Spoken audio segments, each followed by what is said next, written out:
My name is Frode, as Mike just said. I come from Norway. I work at Telenor, which is sort of the belle of Norway.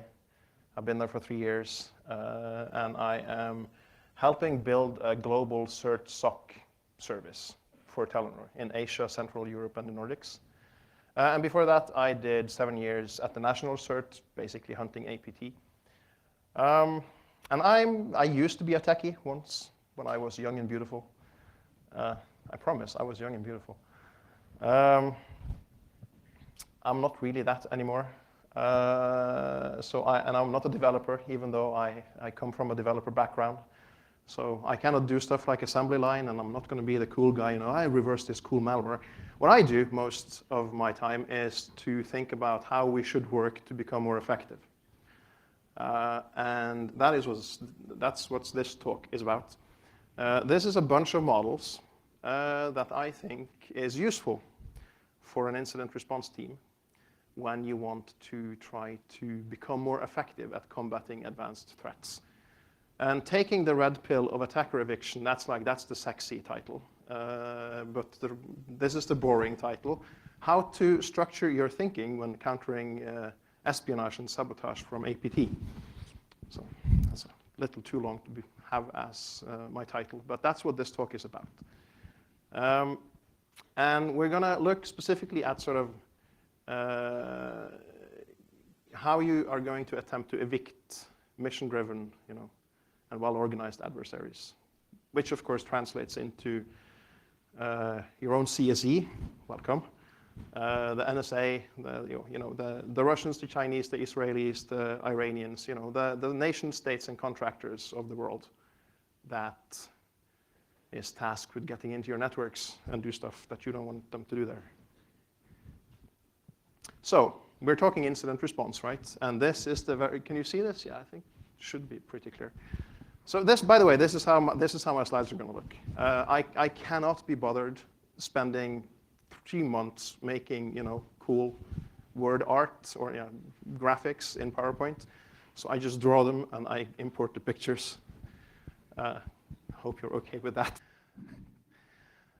So this is a simplified incident, right? You're breached, then you detect it, you analyze it for a while, and then you try to kick the attacker out, and everyone is happy. And of course, it's not even remotely as simple as that. And you're not supposed to read all this. It's just there to tell you, no, it's more complicated. Because there's a whole lot of planning going into an operation that ends up being an APT attack in your infrastructure. But at some point, you're breached. And then you don't know anything for, I don't know, weeks, months, years sometimes. And then you discover, and that's what a lot of people call dwell time, between compromise and you detecting it. And then you follow all kinds of best practices, and you don't do anything until you've analyzed and scoped the incident. And then you think, oh, I'm really clever, and I'm going to kick them out. But somewhere in the middle of that, one of your analysts uploaded a sampled virus total, and the attackers got wind of that you know about it. So they spend the rest of the time planning how to resist your eviction, right? And then you think, okay, I'm good to kick them out. And you try, and you think, oh, now the attackers lost access, but did you succeed? Did you really kick them out? And what about when they try to re-enter? The point is, there is a lot of uncertainty here. When dealing with quote-unquote APT, advanced attacks, targeted attacks, whatever you want to call it, when you're responding to that, there's just a lot of uncertainty. It's actually surprisingly hard to know whether or not you're ready to try to kick out such an attacker. And I guess this is... okay, let's go back. This is sort of the problem statement of this talk, in a way. Or the problem that these models I'm going to present is going to try to help you tackle. That is to deal with this uncertainty, to have a better foundation to make good judgments. All of you, of course, know Department of Homeland Security. I'm sure a lot of you, especially your CSE guys, even know Chris Butera personally. They have an excellent presentation out about best practices and common missteps when you're dealing with, well, they call it major incidents. The point is that within the missteps section, there is a lot about not acting too soon. Like, you know, be careful before you act, because you don't want to tip off your attacker until you are ready to, you know, effectively kick them out. So unlike with, for instance, arterial bleeding, which there is no too soon when you're trying to stopping a bleeding, when it comes to countering APT, there is actually a too soon, right? But how do you know when the right time is? This comes back to the uncertainty, and yeah, you want to try to reduce the uncertainty before you act. Not because it's like, whether it's the too soon thing or something else, you want to make sure that you don't have too much uncertainty when you decide to act.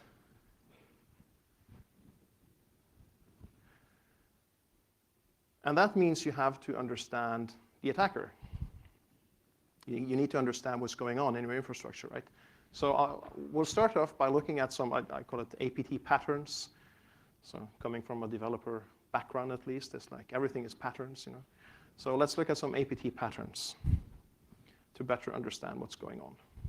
And of course, I was telling a friend about this before, and she was going, you know, half the room is going to be CSE, right? You don't have to tell them about APT. But, so bear with me. And if you think I'm wrong, let me know. But yeah, let's start off. So the first pattern of sorts is that when it comes to intrusions into your network, I tend to think of them as, you know, one of two. Either it's a sting operation, you know, sometimes called smash and grab. You just go in, very targeted, you steal something, and you're out. And the other one is where you sort of go in and you actually infiltrate the infrastructure with the intention of staying there for a while. And the reason I have like 4 examples up here is because you can have like a really simple smash and grab where you sort of you fish a specific person, you get onto that person's computer, and you expect to find some emails and some documents on his or her user profile. And then you grab that and you're done. And the other one is like you go in and you sort of spread out a little bit, but you have a very specific goal where you're there, and once you get it, you go out. As opposed to if you're gonna go sort of a persistent infiltration, but then again you have like the small footprint persistent infiltration, and you have the kind where you hear about sometimes, you know, full compromise, like everything is compromised. So that's how I think of intrusion patterns when it comes to targeted attacks. And this, I guess, is something that I don't need to explain to you guys, but it's here anyway. Like, this is the typical quote-unquote APT operation. They have some foothold in your infrastructure here with 3 compromised nodes talking to a C2. And that's gonna be the bridgehead that they're gonna use most of the time. So if you detect these guys here, you're gonna see that most of the work they're doing through these 3 bridgeheads. But if you find this command and control channel, you find these 3 clients, and you go, oh wow, I got APT. Ooh, gotta clean this up fast. And you clean this up, and then you dodge that bullet. You sort of missed the point, right? Because these kinds of operations, they're gonna have 1 or 2, small backup clusters of compromised clients with different malware, different C2s, different IPs. They're gonna have a web shell on a web server somewhere to get back in if you kick them out. They have probably, if you don't have 2-factor authentication, they will have harvested some VPN credentials to get back in through your VPN. And something really cool that we've seen is installing what's on Windows Exchange is called a transport agent, which is where you can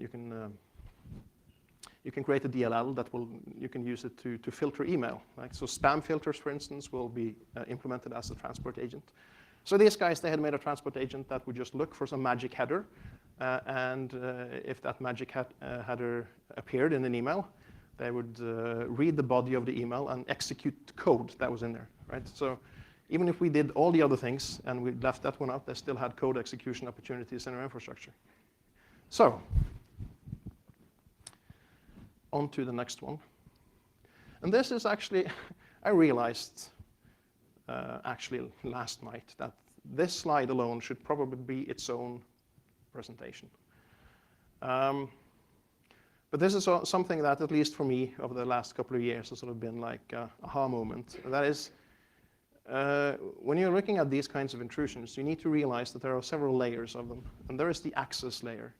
And I learned recently that CSE's C&E group is called the same as NSA's, Tau, which is kind of funny because this picture here they basically took their way of operating and they made it their name. Because the A is tailored access operations, right? And yeah, the A, that's access. There you go, access layer. That's when they penetrate your infrastructure and they get a foothold and they sort of maintain persistency and backup ways in and everything. And then it's sort of the business layer. That is the tailored part. I mean, they're in there to get access to something, right? So they have tailored their access so that they can get access to database A, B, and C. And I work at a telco, and turns out the big intelligence agencies are really interested in what, in the public debate with NSA in the US is called communication metadata. But basically, who called who when, for how long, and from where. So part of the tailoring of the access layer will be to make it easy to extract that kind of information from us as a telco, right? And then it's I call it the mission layer, but I should have called it the operations layer because then it would have actually been Tau operation, because that's like, what are you doing?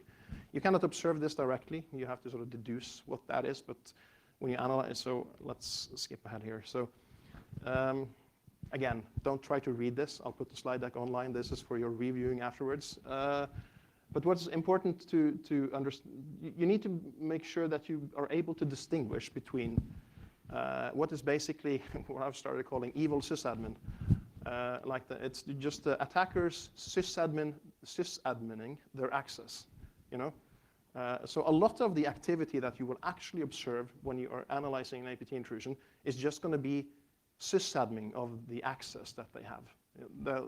Based on sort of land of origin and sort of how their playbooks look, they will come in the morning just to make sure everything is up, ping all the systems they're supposed to have access to, you know, try to query a database just to see that they still can sort of query it.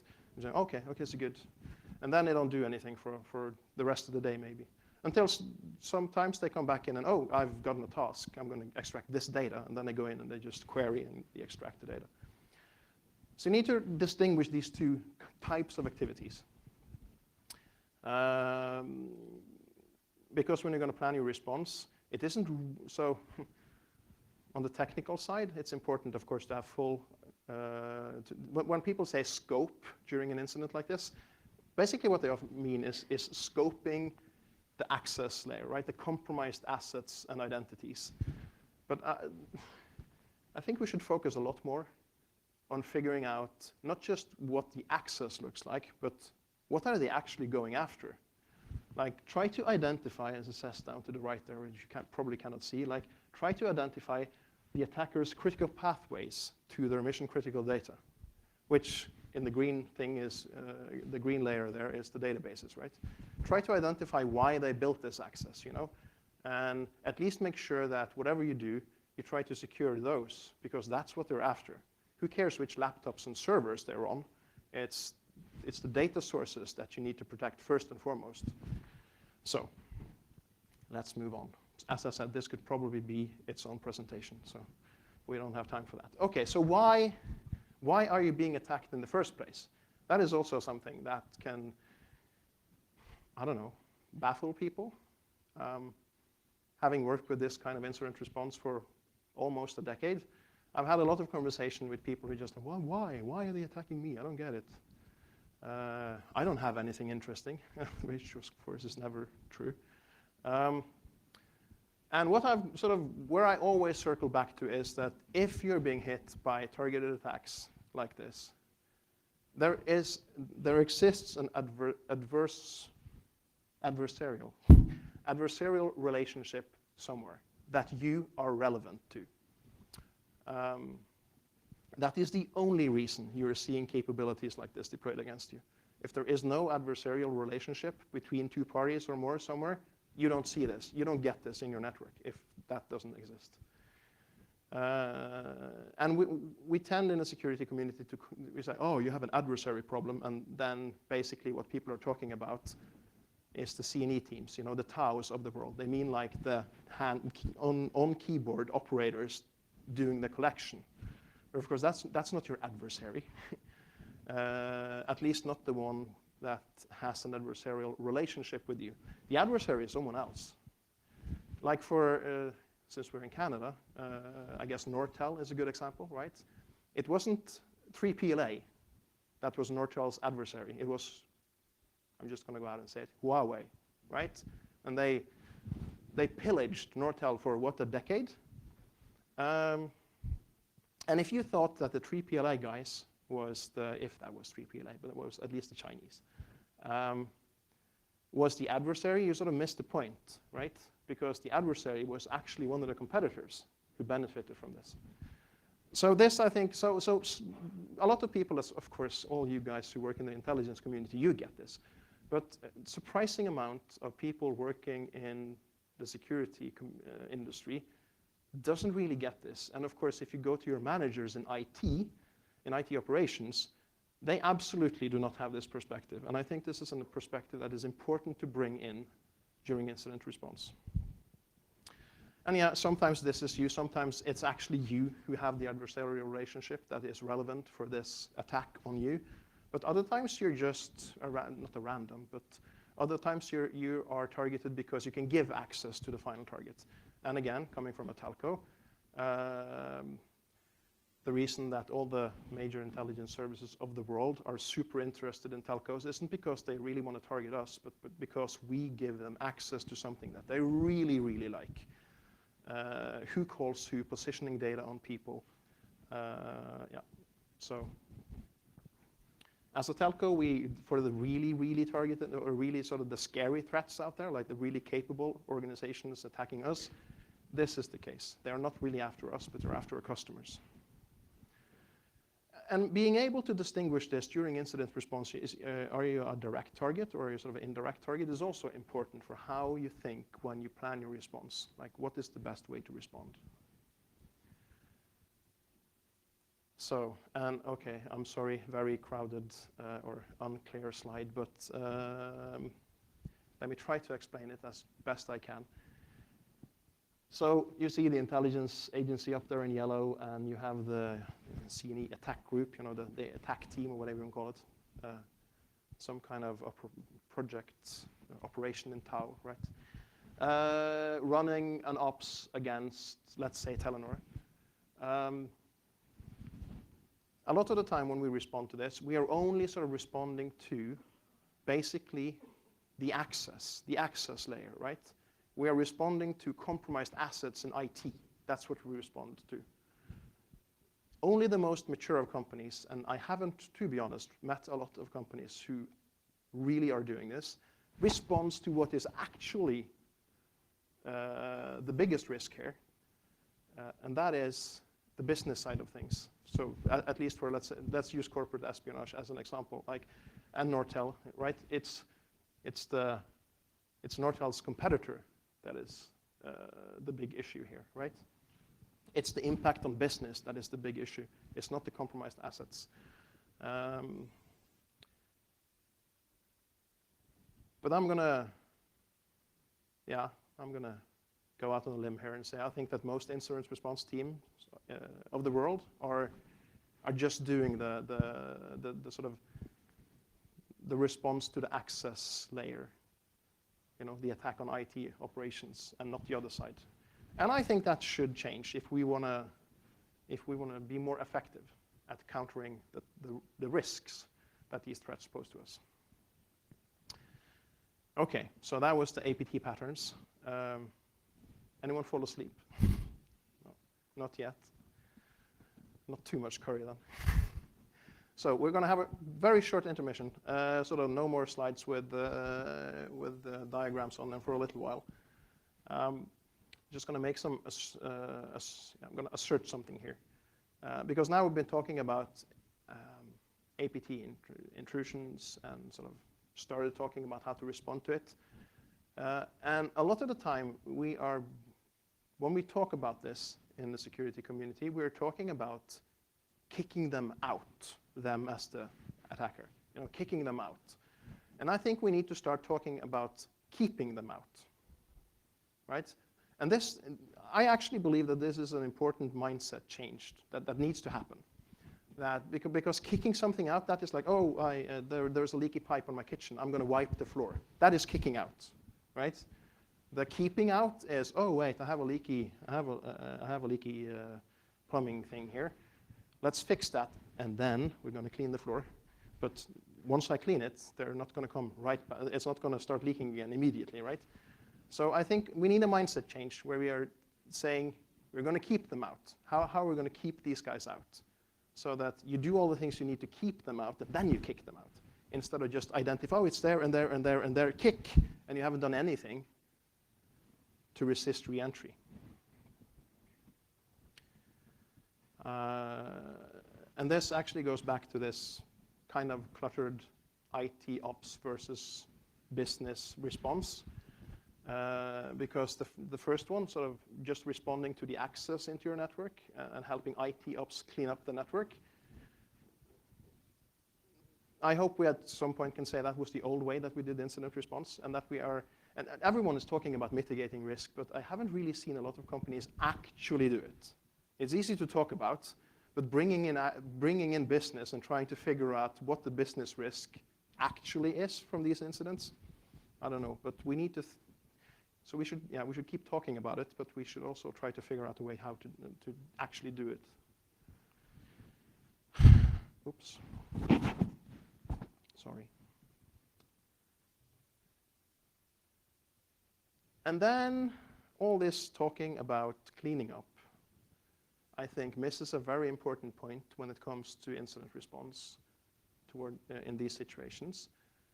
And that is that sometimes letting them operate might be the best way to mitigate the big risks you're facing. And I've talked about this with a lot of incident responders, and way more than half goes like, are you crazy? We would never be allowed to do that. How could you be allowed to do that? This is insane. And maybe it is. But sometimes if you want to counter the business risk, you cannot act immediately on the IT operations risk. Because if you do that, if you act immediately on the IT operations side, the access side of things, you're not even going to come close to figure out the other stuff. So when I hear people say that, yeah, let it run for a while, most of the time it's because we need to scope the access layer, the blue layer, the IT ops side of things, so that we can identify everything that is compromised, so that when we clean up everything. A lot more seldom do I hear people say, let it run for a while so we figure out what they're doing. Because most of the time when people start exfiltrating sensitive data, it's like, stop! But if you don't let that happen, you're not going to be able to figure out what the business risk is. But I see why this is scary. My position on this is that it doesn't matter if you let them keep at it for a while or not, because even if you kick them out, they're going to be back in, and there's going to be a new dwell time. So, and during that time, they're going to do this anyway. So you might as well just let them do it while you're looking at it, because then you can figure out what the big thing is and maybe actually change something on the tactical or strategic level that will mitigate the bigger risk. So be bold. So how can we even come close to making decisions like that? We started out by talking about, well, okay, I was doing the talking, but we were all together, right? I was talking about the uncertainty in these kinds of situations. And how do you make these decisions with so much uncertainty? Well, the answer is, of course, to try to reduce the uncertainty. So now we're going to go back to a lot of these hand-drawn diagrams, because the way I think we should do this is to apply a lot more analytical models to our work. Structured analytical thinking, that's the thing. So there are a couple of really good books out there on intelligence analysis, but not that much on sort of how do you how do you apply those thoughts for our kind of work? So let's see how I am doing on time. Actually, not quite bad. That's good. Because now comes a lot of, I guess what was here now was sort of, that was, up until now, this, I guess, wasn't surprising. Like, it was, yeah, I've read that before, I've thought that before. Yeah, of course it's like that. I hope we can continue like that, but what comes now is just imagination. This comes from my imagination. I have, to be quite honest, I have no idea if this is actually going to work because I'm still creating this, basically, and sort of this is a work in progress. We are going to implement this and try to do this where I work in Telenor Cert, but we haven't come that far yet. So you're basically, this is hot off the press. It's just, so if it's rubbish, you can blame me. If it's good, you can say, Telenor, that's a good place. So, first thing, this is the super simple stuff. Like, I mean, you need to make sure that when you respond to this, you figure out the dwell time. I'd say short dwell time, like also between intrusion and detection, that's like hours to days. Medium, let's say days to weeks, and long is months to years. And if you can catch something and you figure out fairly quickly that, yeah, I think we actually caught this pretty fast, yeah, go for it, just go after them and try to clean up as fast as you can, because they haven't been able to, infiltrate you properly yet. They haven't been able to damage you yet. So you might as well, try to kick them out and prevent them from gaining insight and foothold and providing or giving you, causing you damage. If it's days to weeks, yeah, well, then it depends a lot on your team, your response team, and the kind of capabilities that they have. If you're able to have a high operational tempo, you have a lot of data, a lot of telemetry, and you have good orchestration, you can probably catch up with these guys and maybe, go for a cleanup. But if you find something and they have been in there for years, and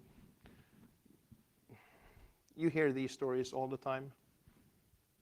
I have in my career heard of this or seen this many, many times, that when you start looking into an intrusion like this, it turns out that there are traces of the attacker for as far back as you're able to go in your log sources. They were in there in 2013 at least, because that's as far back as we have data. And then it's like, okay, no matter what you do, you're probably not going to be able to get them out, because they by now probably know your infrastructure better than your IT operations. They're going to have every password from every system. They're just going to know you so well that even if you kick them out, they're going to have 17 ways back in. So then you got it. Then you may need to shut down. And you hear about this from time to time. You maybe have to shut down the entire network and just reinstall everything, reset everything, or even worse, you hear this sometimes, to just build a new data center and migrate. Right? Of course, it depends on the threat, but this is a function of the dwell time as well. So getting an idea of the dwell time is important. Then back to intrusion patterns. Based on what you're seeing, if you think you're more on the sting operation side of things, well then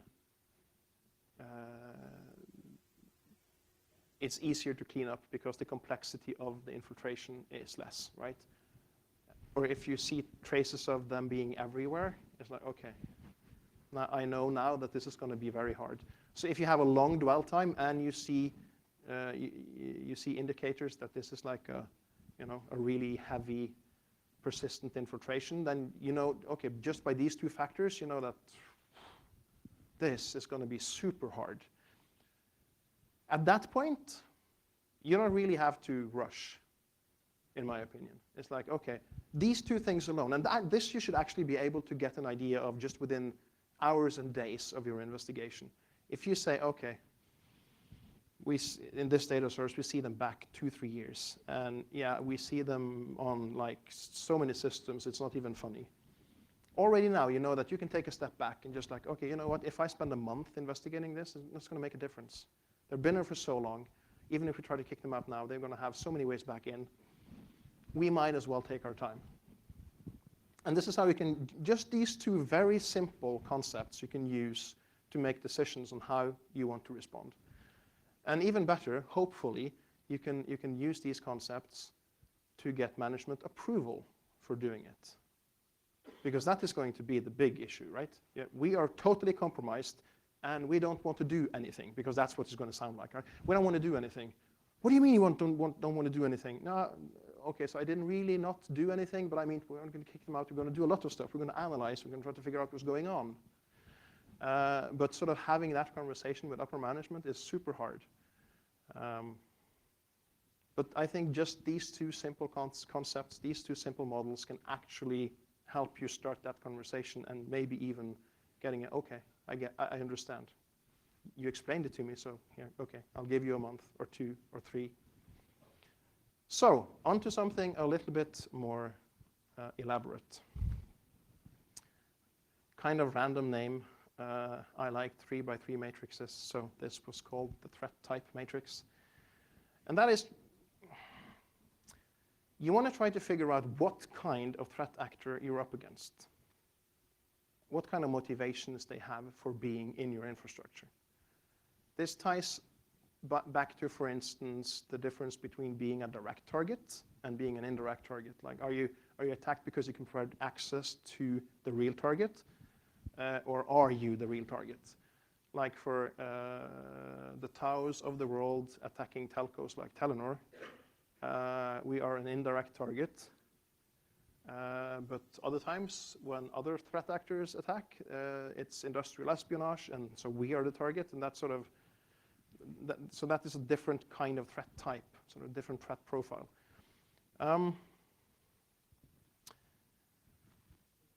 And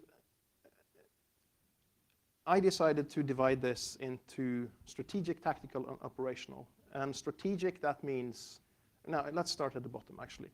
Operational means they are attacking you because of operational needs. And in the so it's so nice to be in Canada because I have so many examples to give. In the Snowden leaks, there is actually something about, sorry, CSE guys. There is actually something about how CSE is doing this. And at the time, which is probably many years ago, they had like a surge 2 times a year where they would just use SIGINT, find vulnerable, internet exposed services, and exploit them, and sort of pull them into what we in the old days called a botnet kind of thing, sort of, not actually a botnet, just get access to it, right? Put web shells on it, I don't know, and create what they call in the sort of military speak orbs, operational relay boxes, and they would just sort of gather thousands and thousands of these. As a resource, just to use as proxy networks and C2 servers and whatever. So if you are compromised and you think that this is what's going on based on everything that you see around the compromise, you think that, okay, so I've actually just been attacked because they want to use my servers as their infrastructure. Well, then I'd say you're up against sort of an operational threat, or not an operational threat, but the threat actor's motive is operational. That means that if you just clean that up right now, there is no need to, there is no, and you patch your vulnerabilities, there is actually no reason to believe that that threat actor is going to come back in. Even though it's an APT, there is no motivation for them to try to be persistent on your web server. It was just an opportunistic target, right? So then there's the tactical motivation. That is more so a lot of espionage is done, corporate espionage is done because of contract negotiations and stuff like that. And one of the more interesting concrete examples I've talked to people about is someone who lost north of 120 million Canadian dollars in a contract negotiation because of an APT1 breach, where they would, steal everything regarding the contract negotiations, and when that company pieced together what had happened, and they made sort of estimated how much money they lost because of that. That was 120 million Canadian dollars. No, not million. Yeah, million. Yeah, 120,000 Canadian. No. I'm trying to do conversion in my head. I should have done this before. I should have had the number down here. Sorry. 800 million kroners, and it's 6.5, whatever. I'm sorry. A big number. That's the point. Yeah. Why did I even try to do this? I'm sorry. You know, I want to get it right. No one cares. So that's the kind of a tactical motivation where there is a specific objective and there is a time frame most of the time, and the attacker they infiltrate you to try to support some kind of tactical objective. And then it's a strategic one. And for instance, go back to the big intelligence services and telcos. They have a strategic motivation for attacking telcos like Telenor, because they want access, sort of the access that we can provide them to metadata of phone calls and positioning. It's sort of a strategic resource, I guess, for them. So looking at an intrusion, you should try to figure out what kind of motivation is behind this. What kind of threat are you up against? Like, are they strategically motivated? Are they tactically motivated? Are they operationally motivated? As I said, if you think they're operationally motivated, just kick them out, and that should be it. If you think they're tactically motivated, well, now you know they're on the clock. Like I said, if it's a full, deep compromise that has lasted for years, there's no rush. Well, if you think that your attacker is tactically motivated, there is a rush because they are on the clock. So if you can slow them down, they might not be able to hurt you, right? Well, if their motivation is strategic, like for instance, the Chinese espionage on, well, the US and the rest of the world with the APT1 guys, that was more strategically motivated, right? Just get everyone's secrets and see if we can use them, sort of motivation. At least part of it was that, it seems. So if you're doing so I mean, like the defense industry, right? They're going to have a lot of strategically motivated attackers going at them because everyone wants to know you're the newest weapons technology, right? And then of course you should try to figure out how capable is this attacker? So low, medium, high. Yeah, basically the examples that I gave. So if you have a highly capable and strategically motivated adversary attacking you, or sorry, I shouldn't say adversary, intelligence capability infiltrating you, that really puts the P in APT. Those are going to be the guys who are going to be really, really persistent. While if you have someone that is in the sort of low capability spectrum and you think they're operationally motivated, there's not going to be a P in there at all, right? I mean, so the whole term APT doesn't really apply to this. I've just been using it because now everyone just uses APT as, espionage. But the P in APT belongs up in the upper right corner there. And sort of figuring this out, getting an idea of the attacker based on these just two simple axes is gonna inform your decision making in incident response, right?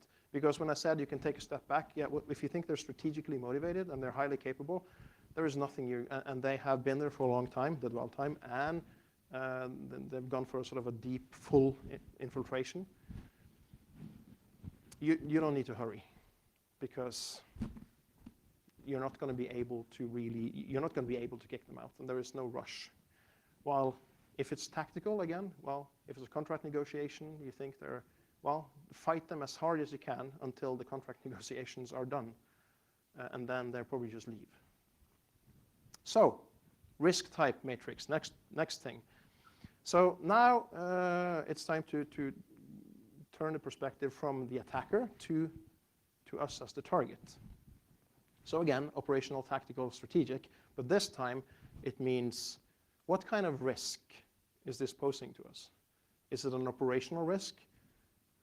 And by that I mean like having malware on your servers, is it going to make them unstable?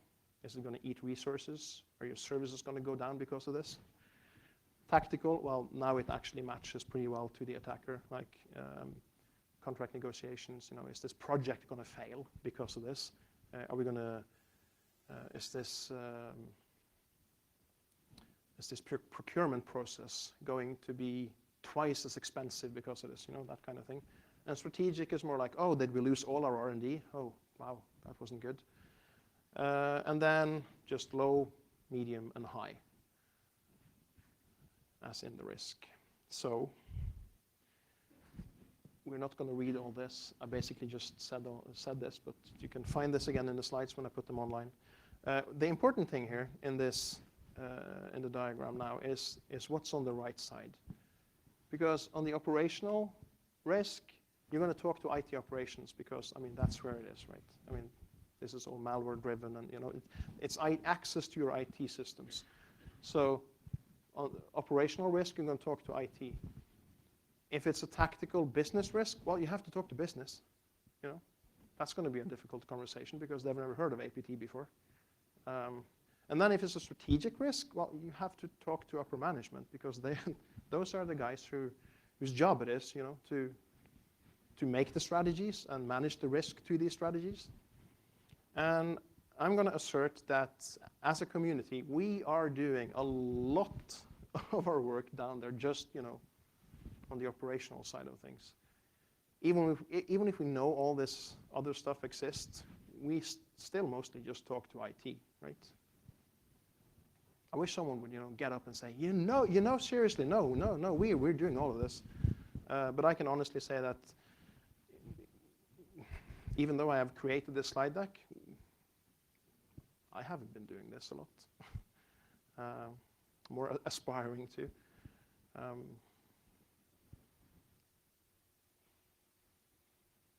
Because as incident responders, most of us are technical. So we go and talk to IT and we talk technical. You need different kinds of skills, different kind of people to go and talk risk to business. And then if you're going to bridge the people who understand the technical side of the risk with the people who can sort of actually make sense of the business risks, there is a gap to be bridged. And I'm not sure a lot of CSERTs around the world are set up to actually bridge that gap themselves, at least. So, next one. And this is actually the title of the talk. So sorry, Mike, what I did after I submitted this talk was that I just totally changed it into in the original talk was going to be just about this. But the more I worked on it, the more I realized, no, I need more models. This is just one out of several that we need, you know, to do what I want to achieve with this model. So this is the FATPI, or CTIM, or whatever, the Cyber Threat Intelligence Matrix, which is a name that doesn't really mean anything. But as you can see, FATPI is the first letters of the 2-axis. And how many of you have heard about Ryan Stillion's detection maturity level? Too tired after all the curry, or you haven't heard about it? I'm not sure. Okay, then I need to sort of ask one more question to figure out whether or not you're just sleeping, or if you haven't heard about it. How many of you work with incident response? That was the usual 5 hands. Okay, I should have asked that before I started and told you all this is only for incident response. This entire talk is for incident response. Anyway, detection maturity level, that is basically, you know what? If you're interested, the slides are going to come online, and then you can find the link to the presentation called, the presentation there, and it's going to have links to the detection maturity levels. But basically, this is depth of knowledge. When you're analyzing a threat, to what depth of knowledge can you how far can you go? Like footprint, that is the easy stuff. That's IP, hashes, domain names, whatever, you know, like concrete stuff that you can, sometimes, what I guess you in threat intel sharing platforms would call observables. Arsenal, that's more like, okay, so you found a specific plugx sample, so you know that they're using plugx. So using plugx as part of their arsenal, and maybe you can even say, yeah, they're using the early 2016 builder of this strain of plugx. And then tradecraft, that is, well, I guess that is what makes most immediate sense here. That's their processes, their routines and stuff. How did their training? How do they work? How do they think? How do they structure their work? And then the other axis is stages of attack. So that is sort of loosely based on the cyber kill chain, but that paper, by the way, is so awesome. And the way that Lockheed Martin used and I guess still uses the kill chain concept is awesome. But now everyone seems to think that every attack in the world goes according to the cyber kill chain, which it doesn't, because that is a very malware-oriented, you know, penetrating your system with malware kind of attack. So I've simplified it and just tried to make it more generic and say that if someone is going to attack you, first they're going to prepare for it. Then there's going to be an intrusion phase. And I don't here just mean exploitation, you know, getting code running on your system. I mean the whole access layer that we talked about earlier, right? Building that whole access into your network. And then the execution stage, which is sort of, okay, using that access to delivering on their mission and their objectives. So what are we going to use this for? Okay, so I just told you this. Let's skip beyond that. One more. Yeah. So the purpose of this is to help you identify knowledge gaps. Because if you have knowledge gaps, that means there's going to be uncertainty. And we started out by, you know, saying we need to reduce uncertainty if we want to make better decisions as incident response. So this is specifically put together to help you reduce uncertainty by identifying knowledge gaps. So how? Okay. If you read about what not to do and do during public speaking, one of the things that's on top of the not to-do list is apologize. Do not apologize. Just whatever it is, just go. But I feel I have to apologize for this. This is a bit too crowded for you guys to make any sense of, unless you have like 15 minutes later today after this is put online. But I'm going to try to work you through it, so don't try to read everything. So if you observe that you have a hacked web server and someone placed a CKnife web shell there, well, that is, I'm at the upper right corner there, by the way, for those of you who want to sort of see where I'm talking. That is an observation that you would put into, you know, footprint in the intrusion phase. And if someone sends you a phishing email to a specific user from a specific IP, that is also, you know, footprint in the intrusion phase, and so forth. To pick some of the other cells here, like use Mimikatz to harvest credentials from memory. Well, that is an arsenal thing in the execution phase. Okay, maybe it should actually, based on what I just said, maybe that should actually have been intrusion phase, because that is basically an access thing. Tradecraft uses ping-n1 an IP to check if a host is up, and then before authing to the IPC share, right? That is a tradecraft thingy for the execution phase.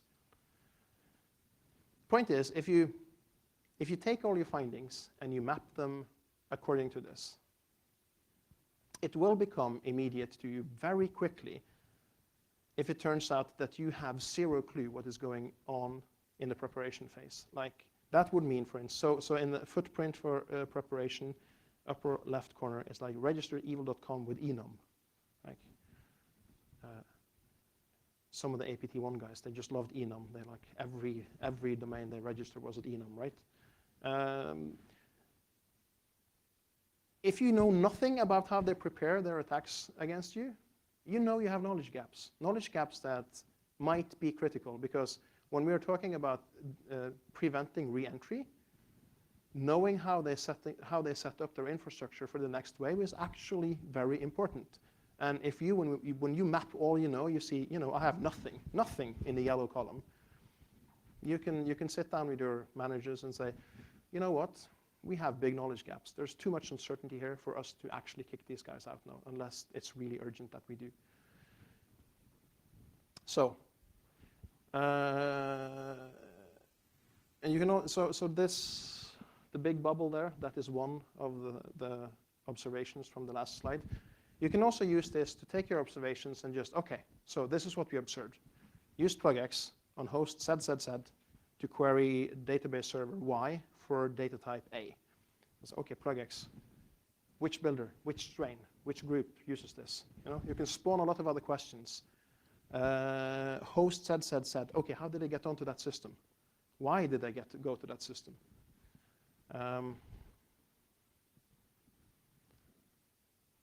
DB server Y, where did they get the creds? Can you use these credentials on other servers? Have they used these credentials on these servers? For every finding that you have, you can create a whole list of new questions that you possibly could answer, and these will again, map into different parts of the matrix, and some of it will not even map into this, but it may map into some of the other models. The point is, you can use this to figure out if there is a lot of stuff that you really should know before you try to kick these guys out. And that is the whole purpose of this. It says in the yellow box at the bottom there.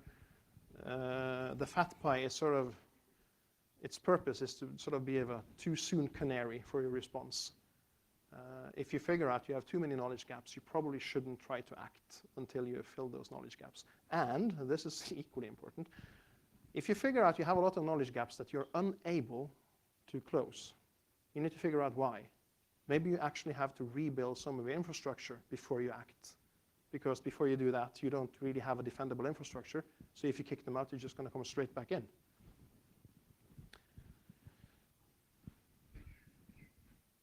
This is just all of them combined. The fat pie, the CTIM, that addresses your uncertainty. The risk type matrix, that sort of says something about your urgency. Do we have to act now, or can we wait a bit? And so this is sort of, this is going to be, you're going to get, maybe the urgency says, oh, we actually do need to act now. And then the fat pie is going to say, we cannot really do now. But what you can get if you try to organize your thinking this way, you cannot use this directly. This is just, concepts to use when organizing your analysis. But if you do this, you can actually start, saying, this suggests that we should wait. This suggests that we should act now. This suggests it's going to be super complicated. So you can sort of piece together an argument and be able to present it to people and say, this is what I think we should do. This is why I think we should do it this way. And I hear you want to do it like this, but based on what I presented to you here, if we do that, that is going to hurt us here. So you can get a lot more granular discussion around the decision on what to do. And that is the whole point of all these models. So I think I have like 4 minutes left. Is that true? Yeah.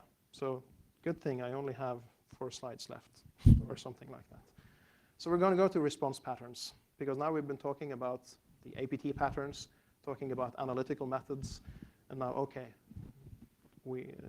I'm talking about incident response. Let's talk about some incident response patterns. And this is sort of a sarcastic slide. I'd say that a very normal response pattern is just ignorance, so you can't really call it a response pattern, but you just ignore the problem completely.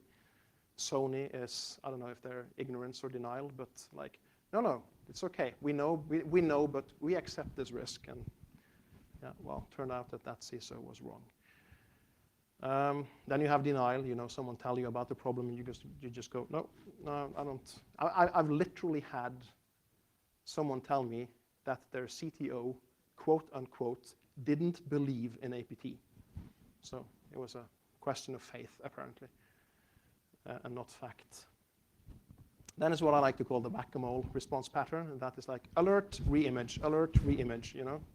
You just, and then it's the clean, purge, and score earth, which basically is, you know, scope and identify and clean up.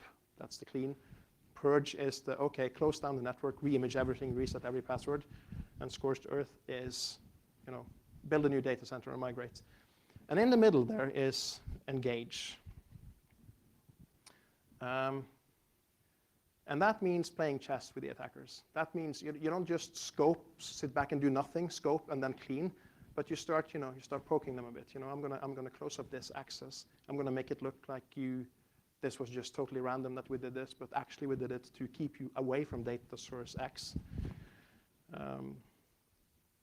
And the reason this is an arc, the response arc, is that on the left side, you know, very little effect. The stuff that you do there has very little effect. On the right side, you don't really want to do that either. I mean, you do not want to build a new data center and migrate. That is insanely costly, right? And I believe that in the middle there, you strike a good balance between being effective and being cost effective. The problem is that the engage response pattern requires a really excellent response team. If you want to do that, if you want to have it effective, but you don't want to build new data centers from now, you know, every now and then, you need to have really, really good people in your response team, like highly specialized team of experts, basically, which cost a lot, which is going to, you know, make a lot of companies go, no, we can't do that. But I think that strikes a good balance. And now it's for the wrap up. So why did I call this the red pill of attacker eviction? Well, based on these models that I presented, I'm gonna say that responding to these kinds of things is actually a lot more complex than most responders really realize and appreciate. And you're up against something, well, I chose the word malevolent because, I mean, it's easy to think, nah, you know, viruses and computers, yeah, I know the whole adversary thing, but, you know, we'll clean it up. But on the business side of things, it's actually someone coming at you, you know, with a knife. You know, they don't play fair, you know. They're going to break every rule in the book to win the competition against you. It's like in a soccer field, it's like, you know, hurting someone's knee deliberately to have them off the field, right? Is that kind of thing going on. And that is the red pill here, to sort of realize how complex it is and how bad it really is. But the key takeaway from the whole thing is that if you really work at understanding what is going on, to, you know, for instance, using these models, there is a lot we can do to improve how we do this. Then you can actually choose the right response pattern to the identified intrusion patterns and the threat and risk types, and hopefully land on a better response plan than you would if you didn't. And I'm going to end this talk now with sort of my favorite, well, actually it is a Prodigy album, but it's sort of a motto, because everyone is going like, oh, the attackers have all the advantages. And I'm like, nope. If you use your home field advantage, you are at a very good place at fighting back. So even though you are always outnumbered, you should never be outgunned. And this stack of models is just one more gun, you know, in your stack to be able to fight back. And I hope at least some of you will be able to use this for the good fight. And now I'm going to end and not give Mike a heart attack. So thank you for your attention. And yeah, thank you.